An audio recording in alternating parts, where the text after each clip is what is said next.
All right, the Barreto boys are back for week 8 of this NFL season. I am your host, podcast Poppy Dylan Barreto. I'm here with Big Brother Steven Barreto. Hello. Yeah. And we are here to recap and talk about this week's slate of games, starting with Sunday Night Football. The Green Bay Packers 35, the Pittsburgh Steelers 25. Steven, let's talk about how Aaron Rodgers will not be a member of this elite club that you just told me about. Yeah. He missed out on joining an elite group only 3 quarterbacks have ever done, which is beat every NFL team. Aaron Rodgers only had to beat the Packers to join the group of Brett Favre, Peyton Manning, and Tom Brady. But he missed out, and he's probably not going to get another chance.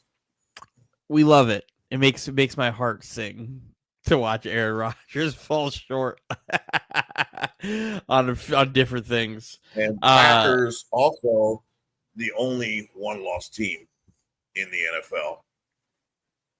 Mm-hmm. First place in the NFC North. Shout out to the tie with the Dallas Cowboys. Period. First place in the NFC. Period. Aaron Rodgers and this Steelers team are exactly what I said they were. Where the Steelers have been lucky to, up at this point, really only play one team that was better than them.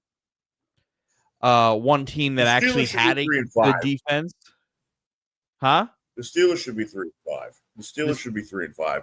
Correct. They should have lost to the Jets, and they should have lost to the Patriots. The Patriots were whooping their ass all game, and it was for 4 fumbles. The only reason they beat the freaking Patriots. And the Jets defense was the Jets defense that game. The only team that they played outside of Green Bay today that really was better than them on both sides of the ball was Seattle. And they faced a Seattle team that was not as good as they currently are. But that defense was good enough to secure them the win. Aaron Rodgers, the whole Aaron Rodgers act right now seems so good to the point where people are trying to create revisionist history about how the Jet tenure went. Where people were saying, oh, the Steelers should try to trade for Garrett Wilson because him and Aaron Rodgers were close. That's not true. That's not true. People are just the least bit. People are just scared to say that he was bad last year. Yes, he was bad. He was also bad as last year in Green Bay. For those who don't know, Garrett Wilson hates Aaron Rodgers. Garrett Wilson was going to request a trade if they brought Aaron Rodgers back. They fucking hated each other. And people also forget the revisionist history that the Jets were bad because of Aaron Rodgers. Aaron Rodgers not only didn't play good, he was the play caller. All of his people were in the organization. Woody bent the knee to Aaron Rodgers. He was controlling everything. They were all scared of him from the top all the way to the bottom. They were all scared of him, and he was the one not making plays. Yes, his stats, if you look at his stats, you don't go stats watching. That's where you have to use your eyes and watch the games. He wasn't making plays to win games. This is what I call when you see a quarterback, they're not making winning drives or winning plays. So when you say, oh, you look at somebody's stats and you're like, oh, he didn't play bad. Like, no, he didn't play good. It would mean he didn't play. Oh, his stats look good. I'm like, no, he didn't make winning attempts. If you go 5 3-and-outs and all that junk, and you end up losing the game, he didn't play that game. How the fourth quarter went in this game describes what you're talking about perfectly, because I don't think they got more than 2 first downs in the fourth quarter at all in this game.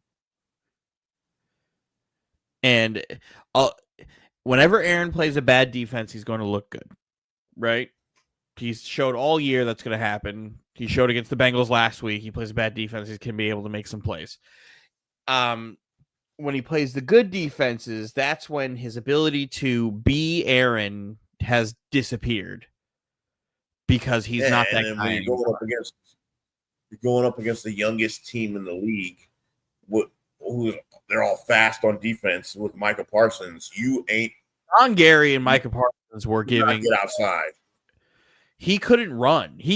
Aaron already can't move, but the defense did such a good job of keeping him in the pocket to where he just ate sacks because it was just the best thing to do. This is where Aaron Rodgers has, to quote Cam Newton, he has turned from a game changer to a game manager. And it's just because he just can't do it anymore. Now, outside DK Metcalf, then they got like 4 tight ends that he's throwing to. Like, they don't have any other They don't have any other wide receivers. Jalen Warren, he's okay, but I like Jalen Warren, but he's not a bell cow one back. Say he's okay. I'm not saying yeah, bad. No, okay. There's nothing else there on the offense, and the defense. Been saying it. Old and washed. They bring in Joey Porter Jr. Just let him. Why are they bringing Wash Ramsey and Wash Slay? TJ Watt looks like he just doesn't even exist anymore. Which, what a fall off a cliff that's been. He has been nowhere near as good as he has been forever. Say in this game, they did get robbed on a bullshit offsides that didn't get called. Correct. I'll give you that, but who gives a shit? Fuck him. Unlike the other Pennsylvania team. We'll get into that later. Jordan Love's great. Shout out to National Tight Ends Day. Tucker Kraft had himself a fucking game. Jordan Love also needed this game because he's been playing bad the last. This Packers team for the last 5 weeks has done nothing but play down to their competition, and it's fucking frustrating. Because they should be so much better than they are. Granted, yeah, they're 5-1-1, but they should look better than they do. There's no reason the Cardinals game last week was close. You want to see a performance like today where they basically dominated. You don't want to see. This is who I expect. Losing. Well, the Browns' defense at home is different when it's on the road. Correct. But you don't want to see them. Who did they last week? Who did they put last week? Who, the Packers? Yeah. They played the Cardinals. The Jacoby Brissett Cardinals. In a dogfight with Jacoby Brissett. Shouldn't happen. With Jacoby Brissett with Marv getting knocked out of the game. So it's not even that. Jacoby Brissett and their 5th string running back. I don't know who the fuck did they play the week before. The Bengals. The fact that the Bengals game was as close as it was anyway was nonsense. But and that was before Joe Flacco got there. Exactly. That's Jake Browning. Jake fucking Browning. This is the Packers team I expect to see all season. This is the Packers team I expect to see going forward. The Packers team that had a Super Bowl. But at the same time, I expect it, but I don't know how much of a reality that is because I feel like they're just going to play down to their competition some more. Luckily for them, they needed this game to show that they truly belong in that upper echelon of NFL teams, not even just conference teams, NFL teams, to be in that hey, we could win the Super Bowl conversation. Aaron Rodgers stinks. He has 2 touchdowns, but the way they run this offense is to hide Aaron's ability to read a defense. And I've been saying it all year because I've watched a lot. I hate watching the Steelers a lot because of Aaron. And 80% of their offense is run behind the line of scrimmage. It's all swing passes, screen passes, RPOs, all really quick shit that keeps Aaron from nobody that can get open because Arthur Smith. You should be just throwing DK. What Aaron Rodgers should be throwing 25 targets to DK Metcalf and DK Metcalf only. This is the only weapon. Just like Joe Flacco has had 40 targets in 2 games on Jamar Chase. Yeah. at least Flacco still has Higgins too.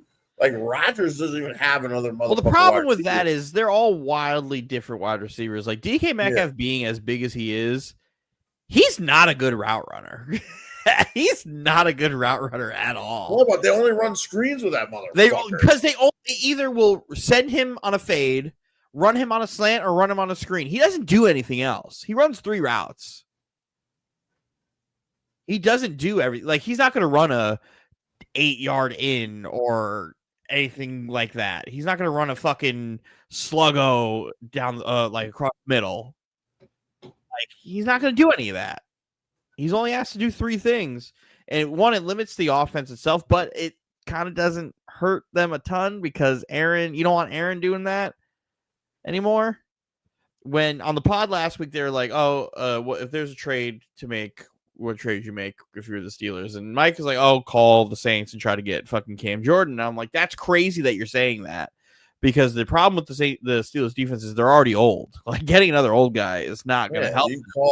You're going to call the Saints. You're going to call Olave. Call Philly. Try AJ Brown first. If they say no, then no. Then you call the Saints for Olave or Shaheed. Any of those guys. Yeah, at least Shaheed would take the top off, but you gotta try to get another weapon in there to at least see if Aaron can go and do that, because last year, the thing last week where I seen like 5 different tight ends have a catch. Who they play last week? Oh, the Steelers? Yeah. The Steelers played the Bengals last week.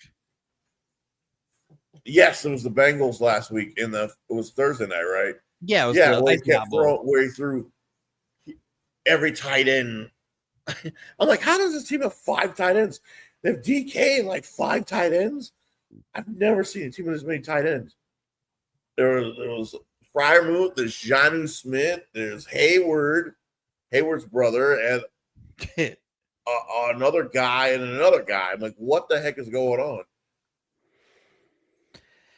Yeah, you have to at least see. Like, I got to see firsthand. You get Aaron, Garrett Wilson, who he had a good connection with, and then you also got him his guy Devontae, and he just didn't know how to play football with either one of them at the same time. Like, you have examples of the Jaguars game where Aaron threw for like 350 yards, and Devontae Adams had himself a fucking game, and Garrett had himself 80 or whatever. But then you have the games where it's like the Bills game where he throws for like 60, like 100 yards, no touchdowns, and we won't put up any points. When you have Devontae Adams, who's still a top wide receiver in football, and then Garrett Wilson, who's fucking awesome too. And I don't know what you could do with this Steelers team. I'm pretty sure if Olave were to get the call, he would call Garrett, and Garrett's like, don't do it. Don't do it to yourself. But anything's really better than what they got going on in New Orleans. So Packers 35, Steelers 25. We will move on, and we will talk about Thursday Night Football. Vikings 10, Los Angeles Chargers 37. 2 things here. I think the JJ McCarthy fake injury thing is over now. No, I think it's still a thing. You're still putting out Wentz after his performance last Sunday on a Thursday. Here's the thing. Remember, they're bringing in a whole bunch in the summer, whole bunch of backup quarterbacks. So that quarterbacks in working them in and out. They knew. JJ McCarthy's only played 1 good quarter against the Bears. Everything else he's been bad. This ankle injury, I think it was a legit injury, but I don't think it was as bad. Exactly. I think he could have came back like 3 weeks ago. If you could dress, you could play. I think you saw him moving on the sidelines when that guy came in. The last 2 games, Sunday and Thursday, he's been dressed. And he's been a third-string quarterback. For them to put out Wentz and then I don't even know who the second string is. I have no idea. If JJ McCarthy, I think O'Connell knows this is a lost year. So with this injury keeping him out, then you could come in at like week 12 and put him back. And it's like, oh, the season's not on him. He didn't cost us the season.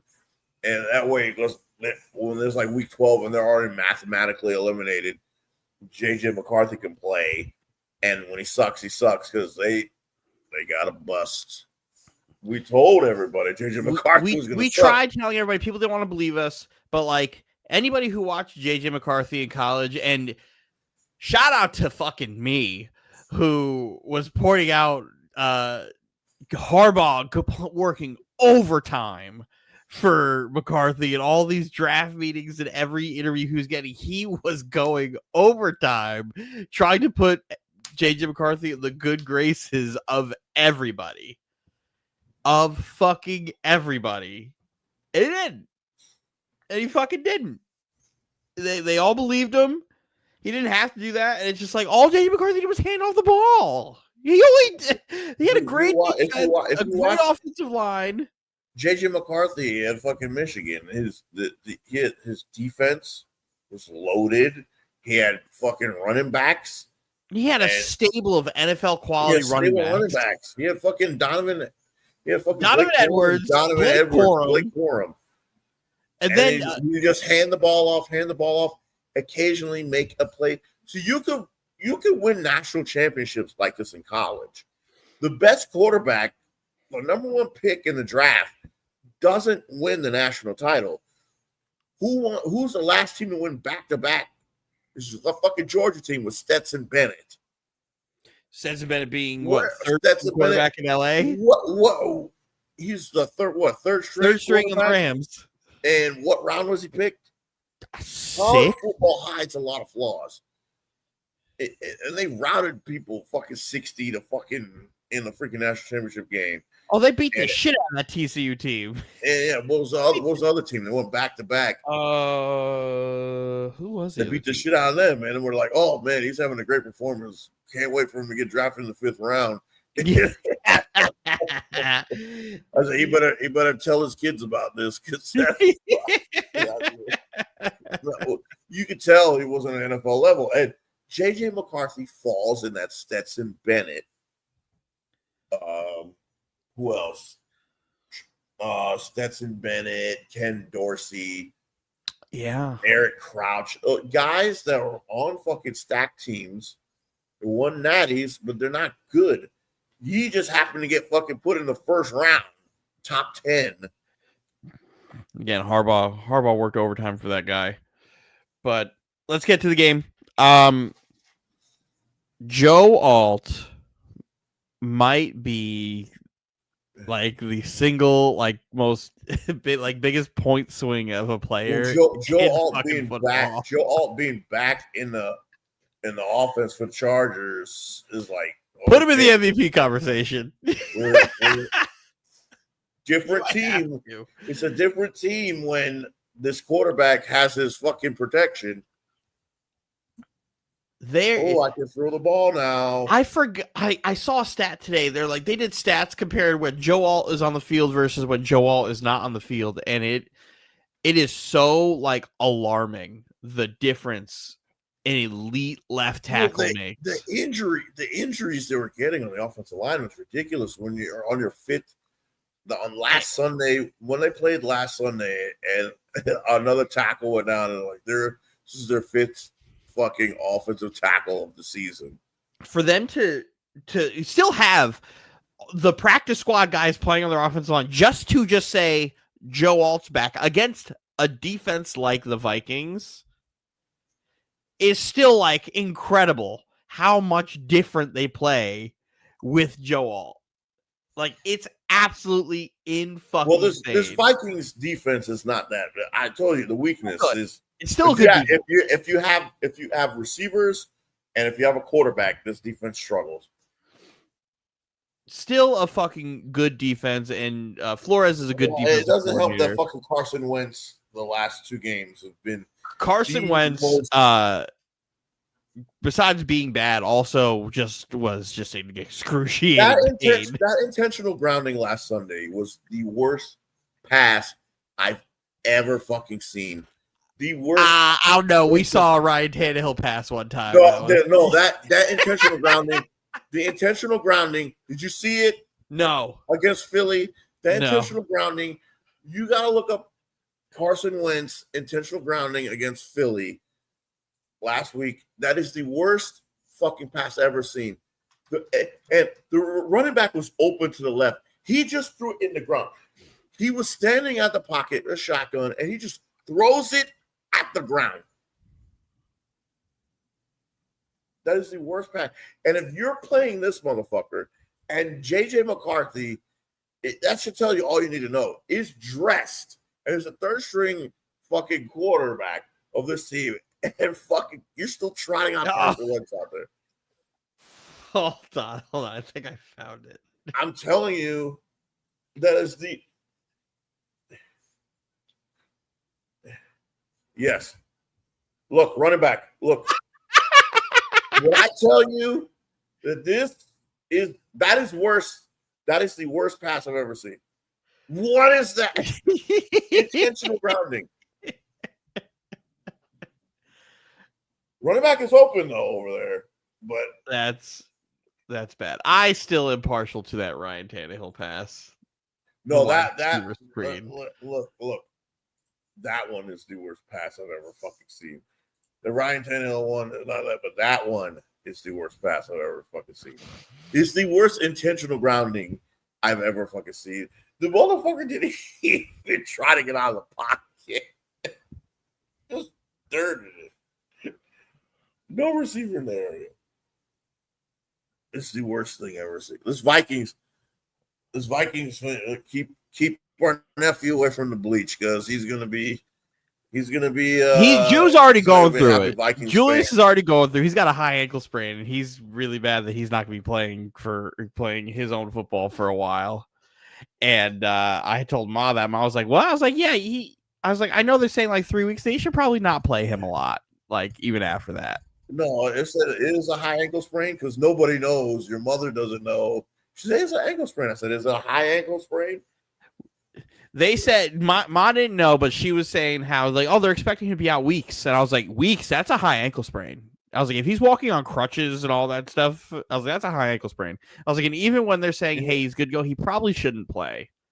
Like he should not be playing until December. If we're being for real here, I was like, that's why. Like people get really hurt. I was like, even if he's good, he's gonna hurt something else. He's gonna get a calf injury or tear his Achilles like me. I'm like, we don't have a fucking torn Achilles at fucking 10 years old. Can't do that. That's why I told her. She goes, you should tell Ashley that. I was like, no. I should, but Drew's gonna hate me if I tell him that. But again, that's not my problem. Not my problem. He's super passionate about it. Even though I watched him get killed by 10-year-olds doing read options when they don't pass is fucking hilarious. It's like they're getting killed by read options out here. Ash, do something. And she was like, they haven't scored a touchdown while Julius was on the field. And I'm like, they just ran 35 yards and Drew was right there. They're not teaching you how to practice. No, those coaches stink. Yeah, my main takeaway from all of this is the Vikings are in a shit show of a situation at quarterback because the two quarterbacks they let walk look good. And the quarterbacks that they have, dog shit, and Joe Alt should be in the MVP conversation. Just a conversation, doesn't need to win. Joe Alt swung. But they went from they just start whooping their ass and they could run the ball. Fucking their third string running backs were running all over. Speaking of former Viking quarterbacks who fucking stink, Miami Dolphins 34, Atlanta Falcons 10. What a difference a week makes in how Miami just kind of just plays football, where Tua comes in with pink eye and can't see out of that left eye. Pink eye. Yeah, all you need is some pink eye. Yeah. Facing the ass, and you throw gas. All of a sudden, you can throw the ball down the field. There wasn't even that. It's just the Dolphins are 32nd in the league in stopping the run and shut that shit down. Well, yeah, I shut it down. How many carries Bijan had? Like 6 carries? 9 carries. 9 carries. Wasn't Miami like scoring like real fast? Yeah. Oh yeah. Fucking Miami scored 17 in the first half, and then another 7 in the third quarter. Atlanta just said, "Fuck it, we can't run the ball." Kirk Cousins should just retire. He has nothing in that arm. He can't throw the ball. He can't throw the fucking ball. His arm is dead. And you had to give Bijan the ball. Like, find a way to give him the ball. And because the Dolphins' defense is terrible. And Penix is missed that much. Like, Kirk Cousins can't throw the ball anymore because his arm is done. But there was a fourth down. It's 4th and 7. Kirk Cousins threw a 2-yard pass on 4th and 7. The Dolphins' defense is so bad at stopping the run. For them to come into this game and just be like, we're just going to stack the fucking box and you're not going to do anything. Tua and fucking Waddle had the same exact play they did in the national championship game in the same building. And also the Dolphins were like, Mike McDaniel, we're going to do this. We're going to put 6 offensive linemen out there. And we're just going to run. We're just going to run, and we're going to value protection. We're going to block with 6 linemen. Mike McDaniel over the years was hurt. Shocker. Yeah, right. But he was having a good season up until then. He was playing well. Shocker. Mike McDaniels over the last couple of years as a head coach has completely forgot what got him to this job, which was running the fucking football. Running the football and using all of your running backs. Like, as the run game coordinator or running back coach in San Francisco, he said, okay, Mostert, okay here, okay here, okay here, okay here. Like, go in there, we're running the fucking football down your throat. And he has gotten so far away from that because he's got addicted to speed. He got addicted to guys. Well, he has speed at the running back position. He is like the fastest running back on the fucking league. He just like speed at wide. Yeah, I want Tyreek Hill and Jalen Waddle. Give him a hole, he's gone. Gone. But you don't fucking run the ball. You want to fucking and when you know you have a shitty defense, you have to run the ball. You have to keep them off the field. Exactly. You can't keep trying to, with your speed, score in 10 seconds and put your bad defense. Well, the speed is not that big. Hill is gone. It's only Waddle. Waddle's the only speed merchant. Waddle and A-Chain are the only speed fucking merchants they have now. It's crazy that Miami was able to buckle in and stop the run in this game, but when they played the Jets, they couldn't fucking buy a stop when they knew the quarterback wasn't throwing the football. Quit running the ball. Well, they did it early. They stopped them early. Like, you get to 6 and then they score so quick, you go 3 and out, done. Then you just don't see it anymore. It's like, okay, cool, we could just stop because they fucking stink. Now we get to sit here and speculate again when Mike McDaniel is going to get fucking fired. Oh, it's going to be at the end of the season. I know, but I would love to see it happen. Yeah, soon. It's not happening. Ross is cleaning house, but if he fires anybody, he's got to fire Chris Greer, their GM. Yeah, it's been there a long time, and doing nothing. I'm like, how does he? What?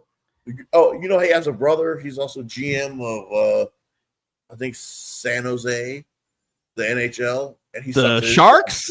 Yeah, I seen it on Twitter. I said it on Twitter the other day. The Greer brothers, man, they suck at their jobs. I was gonna say, and they've had their jobs for a long time. I was gonna say, the last time the San Jose Sharks were good was like fucking 15 years ago. The fucking Greer brothers.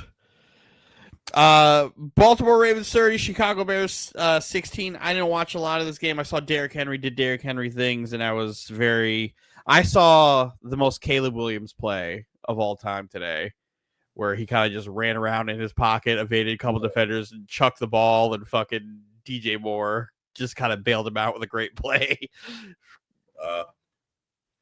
Is it this one? Well, this is They just believe. Yeah, this play. Ben Johnson. Yeah, this is the play. The most Caleb Williams play of all fucking time here.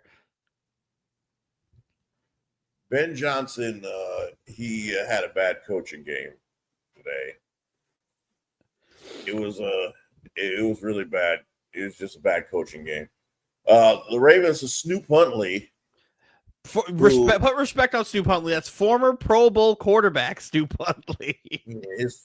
I hate when they bring that up. He made the Pro Bowl 3 years ago. He had 2 touchdowns. He fucking played 2 games. Hey, he threw a touch. He threw a touchdown in today's game. You want to know what that makes his career total to? What is it, like 5? 12. 12. He threw his 12 touchdowns. I forgot he was the starter in Miami for a couple games too. He played last. He's played the last 4 years. He's played the last 4 years. Him to have 12 touchdowns and making a Pro Bowl because everybody said no. Yeah, literally everybody said no. They had Derek Carr in that Pro Bowl that year when he wasn't even going to be on the team. He was representing the Raiders and they were going to cut him. Oh shit. That's the year the Raiders shut him down. Here's the thing is Caleb Williams, and you're watching him, when receivers are beat the corner deep, he overthrows these receivers by like 20 yards. I'm like, can he hit a fucking receiver that's beat the fucking defense? Can he hit him? He was bad today too. He's a little flustered. You get a little flustered. Once he feels pressure, he's running around. He got that one play today, but that shit wasn't working. Yeah, I heard dumb Caleb was out today, and I thought they were doing a better job of hiding him. Yeah, it's a bad throw. Then they had the thing the last minute, right? Mm-hmm. So they had no timeout. So they get down to like the 2-yard line because they didn't get out of bounds. So they called a running play, got stuffed. I'm like, why? And then they hurried up, and then the quarterback sneak got stuffed. Fucking time run out. I'm like, oh my God. I'm like, that's on Ben Johnson. Why are you calling running plays with no timeouts and you're still trying to win the game? So the Ravens are in a fun situation where they're not like out, right? They're Lamar Jackson away. As long as Pittsburgh, they still get 2 games against Pittsburgh, and Pittsburgh has lost 2 in a row. Feasting off the bullshit they've been doing. Pittsburgh also is probably going to be 3 in a row because they're playing the Colts next week. Yeah. So, well, we'll find out who's the real one, who's the real pumpkin in that game. Well, I can tell you right now, the Colts are going to. Jonathan Taylor's going to run for like 200 yards. Yeah, Jonathan Taylor, he's going to run for like 200 yards on that team. So, and that Steelers team cannot stop the fucking run to anything, for nothing. And if Daniel Jones just has a little bit of time, he's going to make the smart throw. He's not like being a world beater here. He's being a great game manager. So you get him under pressure. Which the Steelers really haven't proven they can do. Because the Ravens are, and the Ravens try to give the defense try to give their defense is terrible. And Caleb Williams, they're like, come on, Bears, take it. And Caleb Williams just overthrowing receivers. I'm like, they wanted the Bears to come back and win. They're saving Lamar for Thursday, where they play in Miami. So the Ravens are in a unique situation where they could sit here and try to compete. Like, again, you're Lamar Jackson away from like really being a favorite in the majority of games that you will play and try to make the playoffs. Or you could just sit here and play the Lamar Jackson's injured card, and you get yourself a nice draft pick because the season's over, and you get yourself a real weapon at wide receiver, like that kid from Arizona State. Say this all the time. They're not going to do it. They're not going to do it. They're not going to fucking do it. Lamar's not missing that Miami game. That's like a homecoming game. Oh, yeah. Oh, We got one. New York Jets 39, Cincinnati Bengals 38. And throughout the game, let's go through some of the text messages that Steven was sending to me. Let's play this game. Let's go a little inside baseball here. And let's where is it? Okay, cool. Dylan is on Bleach Watch. That's one. Dylan watched 4 games on the screen because, as everybody knows, when the Jets are on, I only watch the Jets. I don't watch anything else. I don't pay attention. Dylan watched 4 games on the screen. Quit hate watching the Jets. They suck. Joe Flacco is sticking his dick in your ass.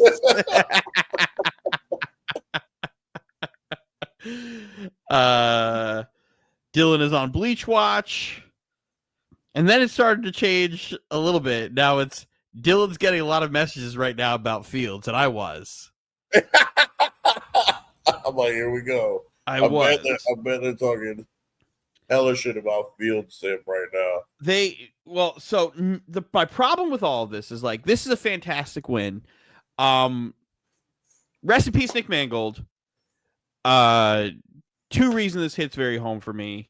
One, Nick Mangold being a Jet his entire career and being really part of the formative years of being a Jet fan as a teenager for me during those runs with Sanchez and Rex. He was the glue of that team. For those of you who know, I have this New York Jet title belt that I want to get signed. He was one of the players that I would have loved to have sign it because he was accessible, and I knew I could have gotten it done. He passed away because of his kidney disease that hits home because of Jets fan and because of our mother as well. So rest in peace, Nick Mangold. It couldn't have happened to a better guy. And for it to be right before game day for the Jets, him being an Ohio State legend in Ohio, for this win to come this way was absolutely incredible. For it to be Aaron Glenn's first win as a head coach, incredible. For it to be for Justin Fields, this is an incredible thing, especially after Woody Johnson came out earlier in the year and not only threw him under the bus, threw him under the fucking train, the tractor, everything he could have tried to throw Justin under the bus. And that's kind of galvanized Jet fans for Fields a little bit. Do I think Fields is the answer still? No, absolutely not. But if he puts together games like this, like how can you sit here and say, no, here I am. I'm reiterating what I said week 1. If this is the Fields I get every week, then fine. But what I won't have happen to me is I sit here, I overreact. I'm like, yes, Justin Fields is back. I have my bye week, and he comes back and then he starts holding the football again.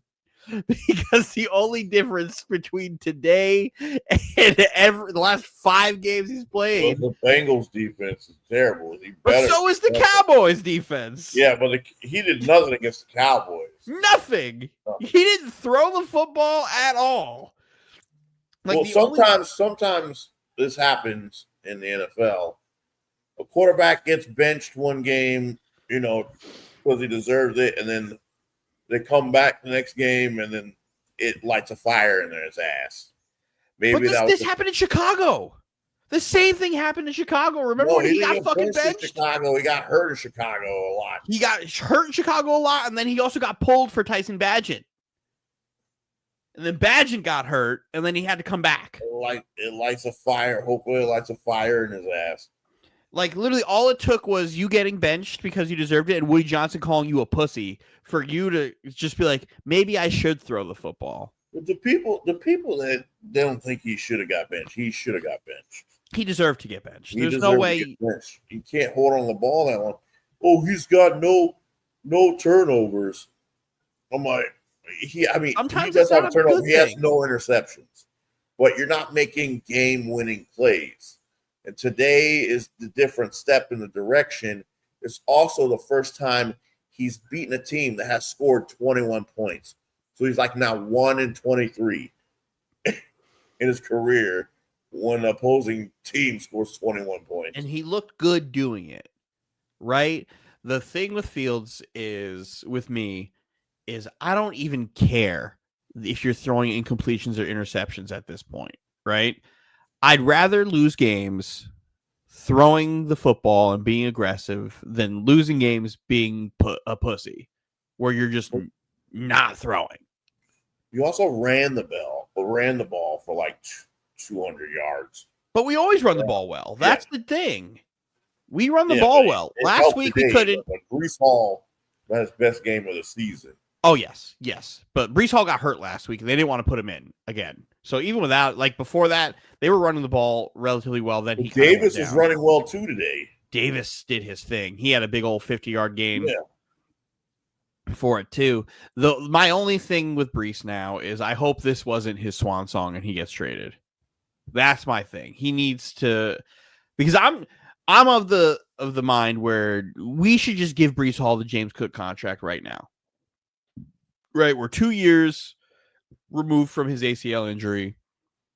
We're not a good team, but we are not in a position to be giving away the talent that we have.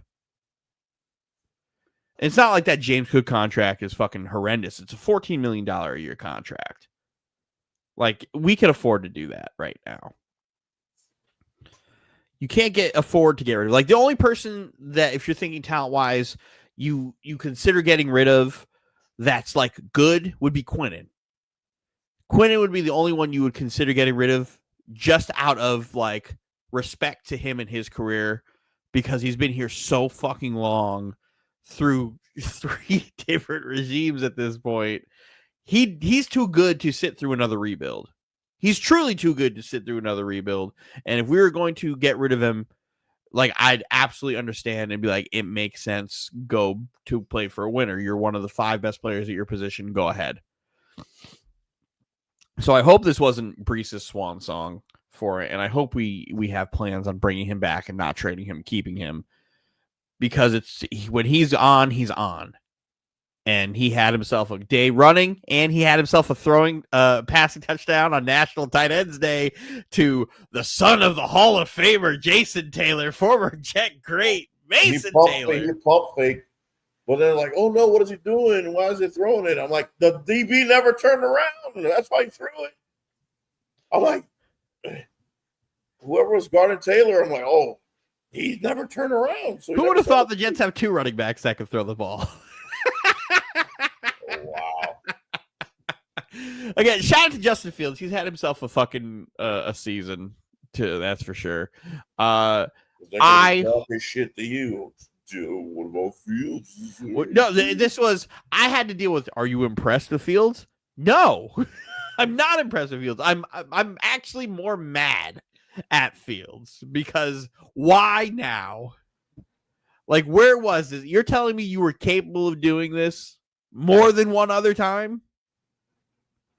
Like, until I'm proven otherwise, I don't expect this. I expect more of the I'm going to hold the ball and eat sacks type of deal. Because who do we play next? We play the fucking Browns. We play the Browns next. After our bye week.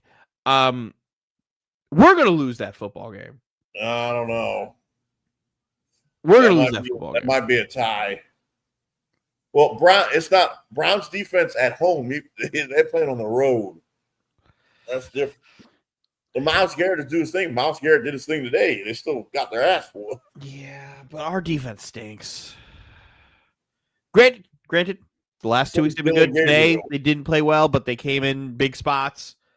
But I don't expect to win any games going forward. Unless if Fields plays like this, then like fine. It is what it is. But you're gonna really have to prove to me that you're my quarterback of the future if you're gonna take me out of getting my quarterback for the future, you piece of shit. Yeah, look at Dylan Gabriel.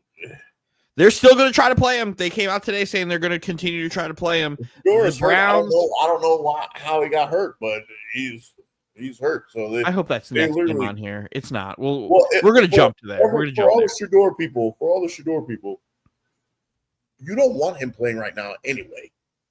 The team's going to suck, and then they're going to talk trash about him. You want Shador to come in week 12, and then It's his team. It's already a lost season, and then you can build from there, and then figure out what you're going to want to do with Deshaun Watson. Because man's got a fully guaranteed contract, and you're probably going to have a new head coach. We're going to jump here. We're going to skip a couple of the games that were on there. We're going to jump here because we're talking about Dillon Gabriel. New England Patriots 32, Cleveland Browns 13. Dillon Gabriel stinks. Right? He's not good. Myles fucking Garrett, though. Hunter asked in our group chat, when is he going to play for a good team? And we're like, he had his chance. He requested his trade. He demanded his trade, and then he saw dollar signs, and he said, never mind. Well, I also said, well, there's a few things guaranteed in life is death, taxes, and Myles Garrett during Halloween is the worst time to play. He's just going to put you on the fucking tombstone and put it on his yard. He always balls during Halloween week. That's his favorite holiday. Scary man. That's a scary individual. And he murdered Drake May. Today. He had 3 sacks while getting double teamed at like halftime. Yeah, he had 5 sacks total. He's unreal. Shout out to fucking the Browns having Malachi Corley on their team, and him being the leading rusher on this team today is fucking hysterical to me. But Judkins got hurt. Yep. For the Browns sitting here and like actively trying to sabotage Shador is fucking unreal to me. Me and Roz got into an argument last week because he was a Dillon Gabriel guy coming out over Shador. He's like, I think Dillon Gabriel's the second best player. Did you watch him? I watched him at fucking 3 schools suck. He was like, Dillon Gabriel had better stats than Shador. I'm like, no, he did not. I was like, in the sense that he played more? Sure. I was like, he played 6 years. So he should be the FBS all-time leader in touchdown passes. He was like, but the stats, I'm like, they're not. He's like, yeah, but he was also a Heisman finalist. I'm like, who gives a fuck if you're a Heisman finalist? I was like, they have to pick 5 guys for that. Like, who gives a fuck? I was like, and you weren't Genty or Travis Hunter, so you weren't winning. So who fucking cares? Because you remember, who else was a fucking, who's a Heisman finalist the year fucking Bryce Young won it outside of C.J. Stroud? It was fucking, I don't remember. It was a couple other fucking just like losers. And I was like, why are they even here? Why are they even here? You have to pick 5. So I don't want to hear none of that. And I was like, I put out his last 2 years of Shador Sanders. I was like, Dillon Gabriel has never, like, for him being the all-time leading, like, FBS and touchdown passes, he's never had a season better than Shador's last season in Colorado, ever.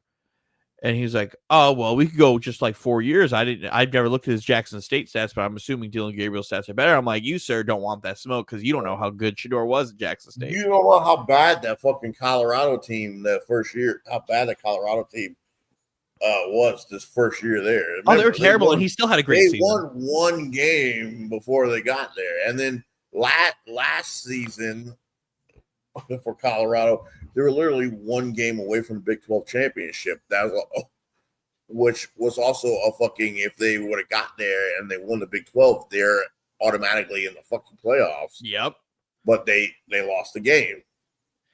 Yep. I was like, Shador, you don't know how good Shador was. Like, you truly don't know how good Shador was in college. Like, Travis Hunter won the Heisman. He played both ways. Who was throwing Travis Hunter the football? Shador Sanders was. That Colorado team has 3 wide receivers in the NFL. Right? 2. They had Jimmy Horn Jr., Travis Hunter, and then the other one went back to school. Yeah. I was like, he made those guys NFL receivers. Who are Dillon Gabriel's receivers in the NFL right now? I have to think. You have to go back because of which school. Which school? Listen, well, I don't know. I don't know a UCF wide receiver. Tez Johnson is his wide receiver. Where? At which school? Oregon? Oregon, yeah. Oregon? I was going to say, I don't know a UCF wide receiver in the NFL right now. Oklahoma. I don't know an Oklahoma wide receiver in the NFL right now. And Tez Johnson being the only Oregon wide receiver says a lot. Probably more about Oregon than it does Dylan Gabriel. The problem is the Browns are sabotaging Shador, and they're also not trying to trade him.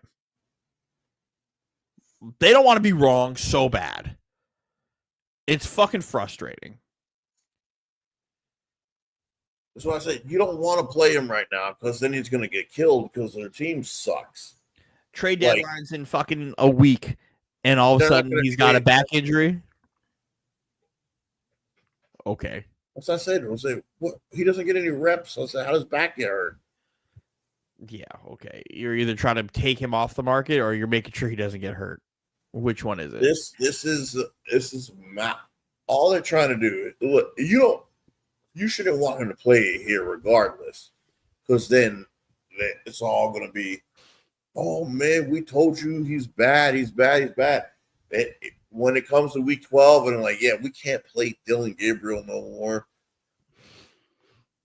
Because obviously today he proved he couldn't fucking play in this league. Like, listen, I'll take Shador Sanders right now. I don't care how good of a fucking game Justin Fields had. I'll take Shador Sanders right fucking now on my team. Because Justin Fields wasn't supposed to start today. He wasn't. Tyrod was going to be the starter. Give me Shador Sanders. But I had the full fucking Tyrod Taylor experience. It's like right when Tyrod prepared for Tyrod's hurt. Patriots 32, Browns. Yeah, after saying, no, it's a fake injury. He's playing it. Turns out it was real. Literally everybody who was covering it was just like, yeah, we just think they're just being cheeky about it and that Tyrod's going to do it. From what I was like reading and told, they're like, oh no, Aaron Glenn was going to start Tyrod Taylor. It just turns out Tyrod was actually fucking hurt because they were splitting reps all week. Bills 40, Panthers 9. Tyrod always finds a way to lose his job, and it's never because of play. It's always because of injury. We can blow right through this one. Bills 40, Panthers 9.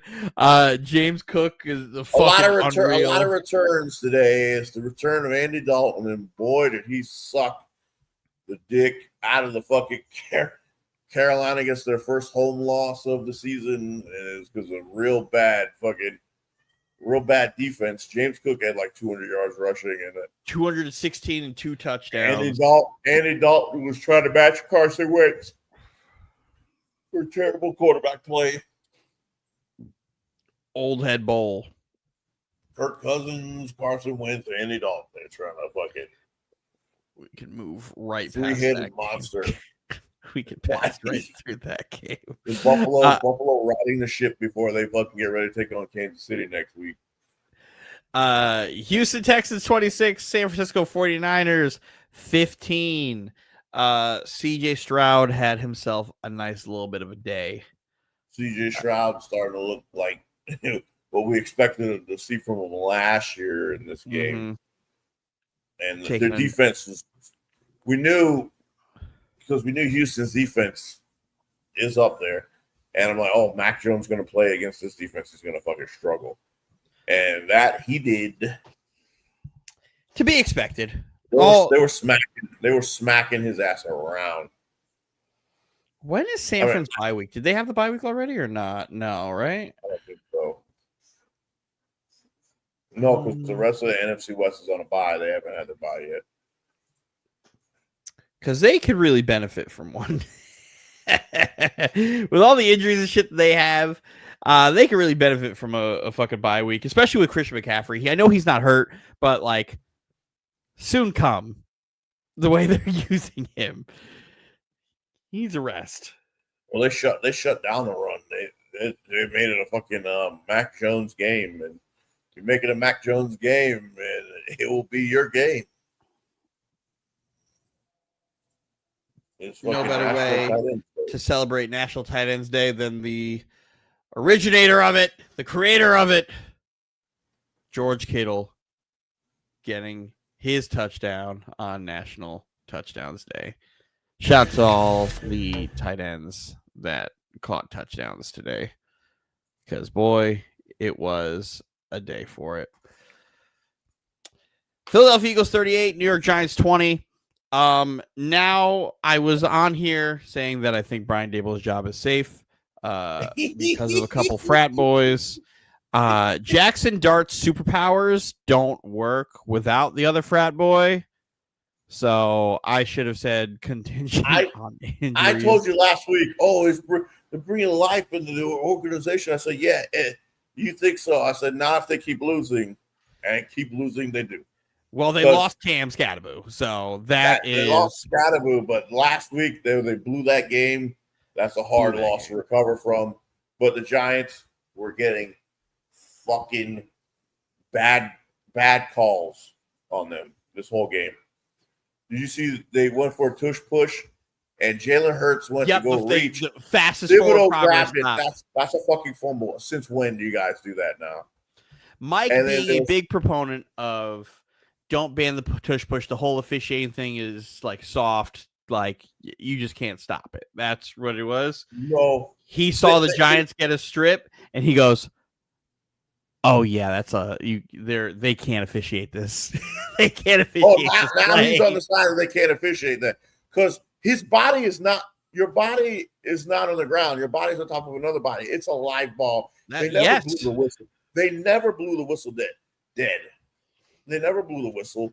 They never stopped it. No, that's a fumble. Possession is 9/10 of the law. And if you take the ball away, that's a fucking fumble. That was a clean rip. The Giants, I'm not saying they would have won the game. But there was some calls, like that. There was some calls this game that Darius Slayton fucking got called for a bullshit offensive pass interference call on fucking Quinyon Mitchell, which was bullshit. And the one doing the interference is Mitchell, but they call it on fucking Slayton. And then they had another false start during the game. There was a false start during the game. A fucking Mailata moves, and you just see the Giants run across. And they call a flat offsides on the Giants instead of the fucking false start on the Eagles. And the tush push, we know that they line up illegal formation regardless. The center's head is over the ball, which means you're in the neutral zone, which is offsides of the offense. It's an illegal formation. Throw the flags, ref. Said you're going to officiate it tighter. You only officiate it when it's not Philly. Correct. Jalen Hurts, do a quarterback sneak like a real man.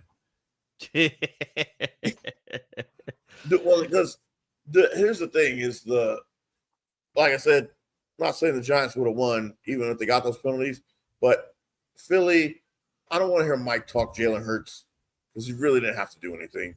They ran for 250 yards today. And 250 yards rushing as a team.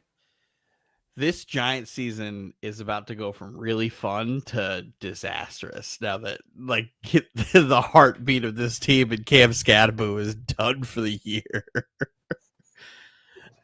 It sucks. That's gonna be a hard one because that's a running back with that injury. Mm-hmm. You don't know how it's gonna be. Like Dak had an injury in 2020, but he's not a running back. Scatterbo's a psycho, so I think he'll figure it out. Well, we also thought you were only going to get 3 more years of him anyway. Exactly. So this actually might extend his career. Listen, even if he didn't get hurt, I would still say Daboll will get fired because they have to win these games. You have to win. You have to win to stay in. And if you want your job, I'm gonna tell you a secret about Tyrone Tracy. Tyrone Tracy stinks. There's a reason why he lost his job. To everybody who gave me shit for drafting Cam Scatterbo in round fucking 14 of our fantasy league, I fucking told you. And I made sure I told you. Well, Tyrone Tracy was okay. He fucking he's a receiver. He's a receiver playing running back. They moved him to running back, but he's gonna be catching the ball. I was like, I had Tyrone Tracy in fantasy. He's gonna be good. Tracy also got injured at the worst time. He got injured during Scatterbo Mania. Which When he got hurt, then Scadaboo got all the touches. Like he missed games. He missed games. It's like what Carolina's trying to figure out between Chuba Hubbard and Rico Dowdle, and Dowdle is outperforming Chuba Hubbard right now. who did which they just is amazing. pay Chuba? Chuba Hubbard's really good, but there's not. They don't know what to do. They're trying to fucking. They're both splitting the carries, but Chuba had like 12 carries and like 28 yards, and then Dowdle had like 7 carries and like 56 yards. So you see who was outperforming. Ooh. When running backs get hurt, this is what happens. This is why they don't want to play running backs, because there's the other running back is always better. That's why Marshall Faulk said, you guys fucked it up. That's why you guys not getting paid, because you guys go like this, tap your head, take yourself out. And Marshall Faulk's like, I would never tap my head, because then the motherfucker behind me is going to get time, and then it's going to come from my time. He said, don't pat your head. Tampa Bay Bucks 23, New Orleans Saints 3. Man, the Saints suck. They're bad. They're very bad. Do I think the Saints could beat us in a football game? Yes. But no, their quarterback, listen, you also said Miami couldn't beat us, and we fucking got the shake down with Miami. They got to play both quarterbacks today. Turns out neither of them are good. Neither of them are very good.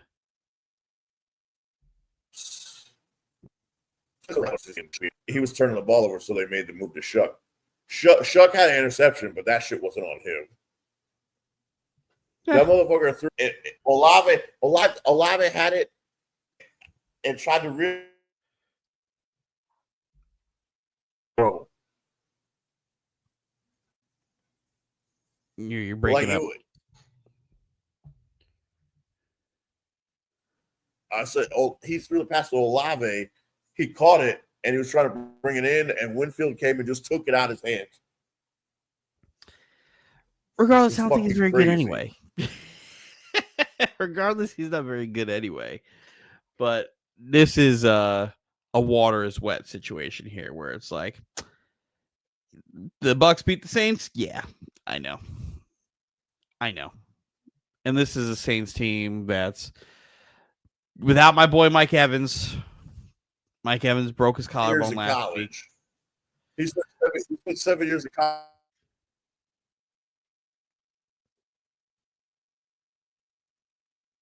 Oof, this is how we know your internet's hurting right now. You're over here having a conversation. I don't know what the fuck's going on. I'm assuming you're talking about Tyler Shuck being in college for 1 billion years. Just like Dylan Gabriel. In college for 1 billion years. You usually don't draft those guys. But while Steven fixes himself, we will. Did you hear me? No, you are hurting, sir. There's a storm going on. It's fucking everything up. Yeah. Let's get to this ass whooping. In Indianapolis Colts 38, Tennessee Titans 14. The Titans fucking suck. They're bad at football. They are a bad football team. I think in combined games against the Colts this year, the Colts have scored like almost 90 against them. And it didn't help not having Jeffrey Simmons this game, but the Titans.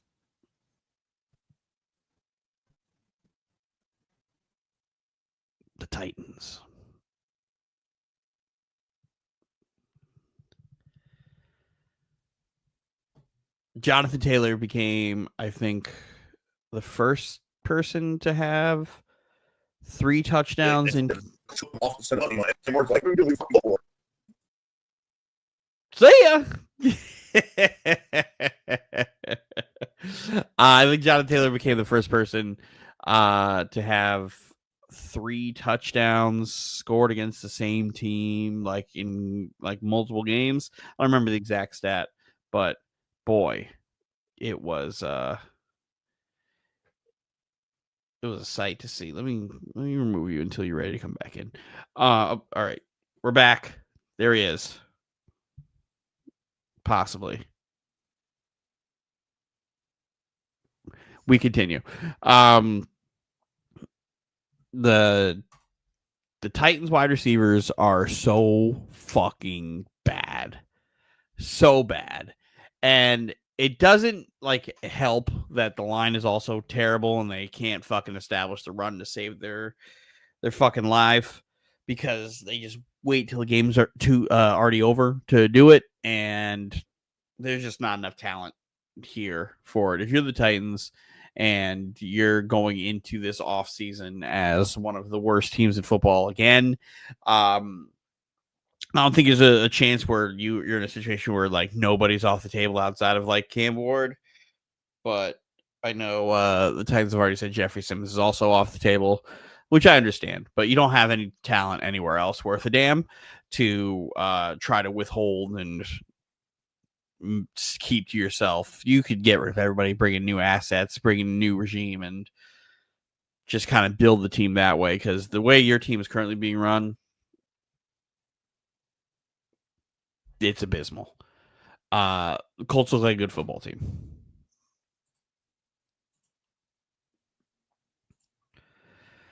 Broncos 44, Dallas Cowboys 24. Do I have my Cowboy fan ready to talk about the Cowboys game?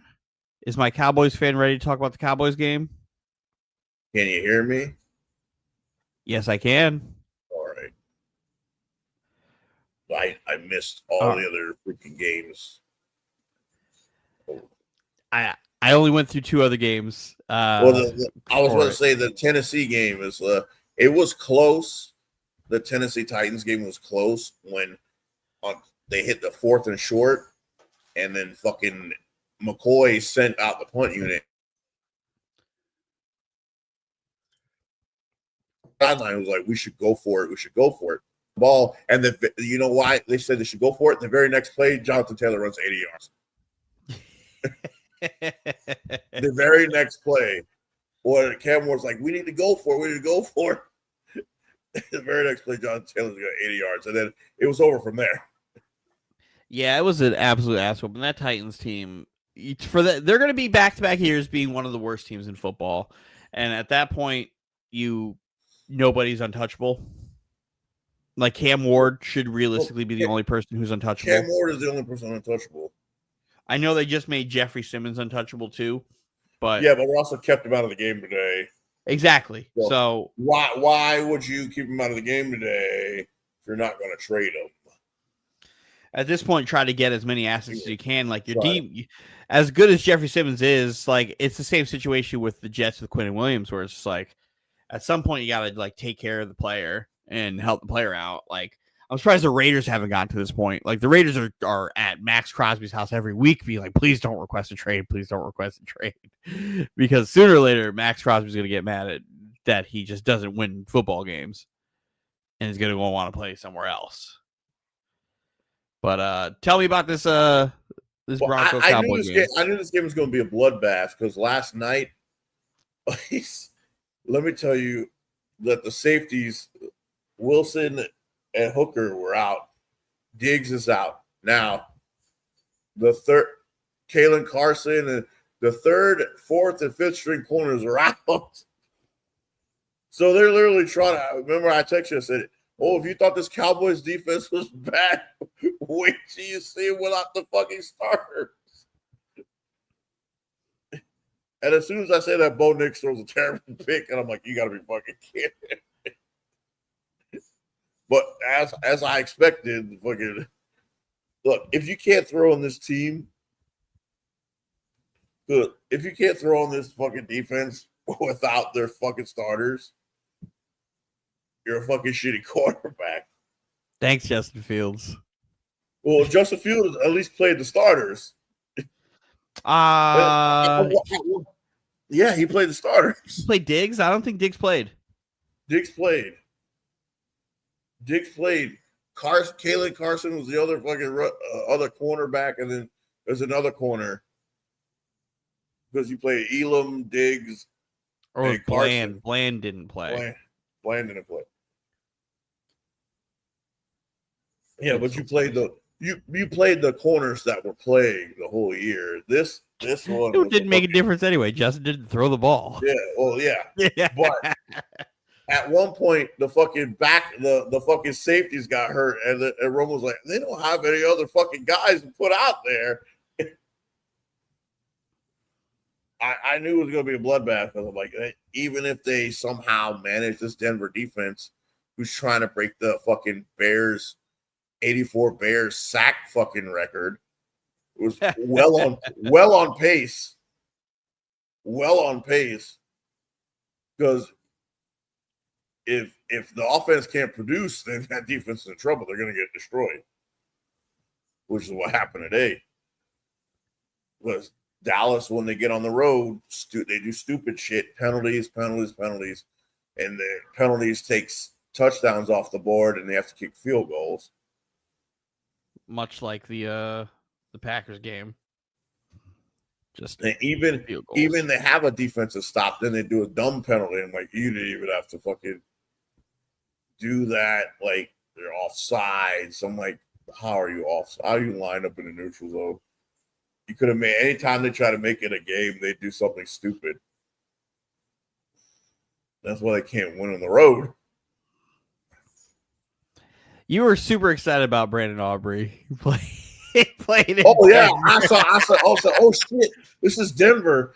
Because this is why I got excited. Because did you see him do the first kickoff? Yes. Really, he barely kicked it. He barely put any effort into that kick, and I was like, "Oh shit, I forgot this is Denver." And I thought we were going to see it. I'm like, "Oh, we got to see the 70-yard field goal. He gonna break the record." Aubrey's literally only missed like a legit 5 field goals in his career, and 3 were blocked. So he's only missed 2. Steven, we haven't done the Tua Tagovailoa Ass Player of the Week award in a little bit. I have the 5 worst throws of NFL Week 8 here because I think unanimously we can say who the ass player of the week is. So let's enjoy the video. Let's look at the top 5 worst throws of week 8. As an honorable mention, I got Drake May for this interception right to Carson Schlesinger. He kind of just threw it right to him, and I don't know if he just didn't see him, but it was pretty bad. May is playing like a top 5 quarterback this year, so he gets a pass for this. And at number 5, I got Dylan Gabriel for whatever this shovel pass was. I don't know if he thought this little pause would freeze the defense, but it didn't. And then he decides to shovel pass it right to the defensive lineman for an incompletion.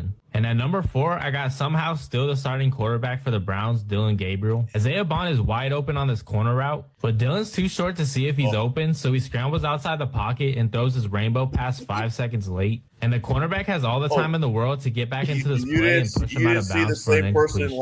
And at number 3, I got the Browns' third-round pick, Dylan Gabriel. This is actually his first deep pass this season that's farther than 30 yards. And he decides to throw it into double coverage, and Hawkins makes this crazy one-handed pick for Dylan's second pick of the game. And at number 2, I got how is he not QB2, Dylan Gabriel. He throws his 30th check down of the game, but he somehow throws it behind Njoku for an interception. And Spillane gets the easiest pick of his career. And at number 1, I got former Heisman candidate Dylan Gabriel. I don't know if he knows that throwing the ball to Casper the Ghost in his own end zone while staying in the pocket is intentional grounding and a safety, but he does it anyway, and then he tries to make a case that there was a receiver there, but no one was there. The same guy did it last week, and it was Carson Wentz. And number 1 was the fucking intentional grounding. That intentional grounding was fucking bad. That one they just showed was fucking horrendous. That one's bad. It's bad in the sense where it's like it led to a safety. Like that's awful. That Carson Wentz led to a missed field goal because they were they were in the game. So the Tua Tagovailoa Ass Player of the Week for NFL Week 8 goes to the other Tua Tagovailoa. Dylan Gabriel, the other Hawaiian.